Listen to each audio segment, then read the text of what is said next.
জি, আমরা সবাই জানি যে শেখ হাসিনা তার বিগত 17 বছরে যে অপরাধগুলো করেছে, যে গণহত্যাগুলো চালিয়েছে, সেটি তার একবার ফাঁসির রায় যে শুধু হবে ব্যাপারটা এরকম না। শেখ হাসিনার হাজারবার ফাঁসির রায় হলো তার অপরাধের যে শাস্তি, সেই প্রকৃত শাস্তি হবে না। কিন্তু আমরা দেখতে পাচ্ছি যে পতিত স্বৈরাচারের যে তাদের যে দোসররা ছিল, আওয়ামী লীগ যে পতিত ছিল, তারা চিন্তা করতেছে যে শেখ হাসিনার একটা রায়কে একটা অপ্রীতিকর পরিবেশ তৈরি করে, এখন পর্যন্ত কোনো রায় কিন্তু হয়নি, আজকে শুধুমাত্র রায় হওয়ার একটা ডেট ছিল, এটাকে কেন্দ্র করে তারা দেশের পরিস্থিতি ঘোলাটে করার চেষ্টা করছে। তাদের জেনে রাখা উচিত তাদের নেত্রী যে পরিমাণে অপরাধ করেছে, তাদের যদি হাজারবার ফাঁসির রায় হয় তারপরও তাদের শাস্তি পরিপূর্ণ হবে না।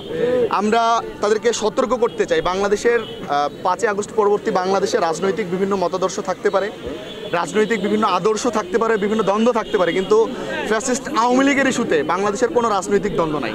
এই ইস্যুতে বাংলাদেশের সকল ধর্ম বর্ণ সকল রাজনৈতিক দলের একতা রয়েছে, একতাবদ্ধ সবাই রয়েছে। শেখ হাসিনার ইস্যুতে, আওয়ামী লীগ ইস্যুতে সবাই প্রতিহত করবে। এই জন্য যদি শেখ হাসিনা মনে করে, যদি ছাত্রলীগ আওয়ামী লীগ মনে করে যে রাজনৈতিক দলগুলোর মধ্যে যে বিভেদ তারা দেখছে টুকটাক, এই বিভেদকে পুঁজি করে তারা নতুন করে বাংলাদেশে প্রতিষ্ঠিত হওয়ার চেষ্টা যদি করে, এটা তাদের পুরো দমে একটা ভুল ধারণা।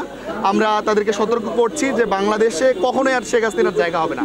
শেখ হাসিনা তো দূরের কথা, শেখ হাসিনার নাতিপুতি ওর 14 জন্ম আর কোনোদিন জায়গা হবে না। আমরা দেখতে পাচ্ছি যে বিগত সময়ে ছাত্রলীগ বাংলাদেশের অস্থিতিশীল অবস্থা করার জন্য বারবার চেষ্টা করে যাচ্ছে। আমরা রিসেন্ট সময় দেখেছি বিভিন্ন জায়গায় আগুনের ঘটনা এবং বিভিন্ন জায়গায় নানা ধরনের অপকর্ম দেখতে পাচ্ছি। যে এই যে গুপ্তভাবে আমরা এটা সাধারণত আমাদের দেশের ক্ষতি, কিন্তু আমরা তাদেরকে স্পষ্ট এটাই বলতে চাই যে আসলে এরকম করে আসলে কোনো লাভ নেই, কারণ এটার আর পরিবর্তন হবে না, কারণ তারা ফিরে আসতে পারবে না। কিন্তু এই যে বাংলাদেশের মানুষ যে ভালোভাবে থাকতে চায়, ভালোভাবে বসবাস করতে চায়, যে এই অবস্থা থেকেও তারা এখনও অস্থিতিশীল করার চেষ্টা করছে, এতেই তারা প্রমাণ দিচ্ছে তারা পূর্বে বাংলাদেশে কতটা খারাপ চেয়েছে। তো আমরা চাই না নতুন করে বাংলাদেশের এই মানুষগুলোকে তারা খারাপ করুক, বাংলাদেশের মানুষের তারা খারাপ চাক। এর থেকে ভালো তারা এখান থেকে সরে যাক, তারা নতুন করে পুনর্বাসনের চেষ্টা না করুক, এবং হাসিনা যে দিবার স্বপ্ন দেখছে তারা ফিরে আসবে, তার সেই ফেরার পথ আসলে বন্ধ হয়ে গেছে। তাকে এটা বোঝা উচিত।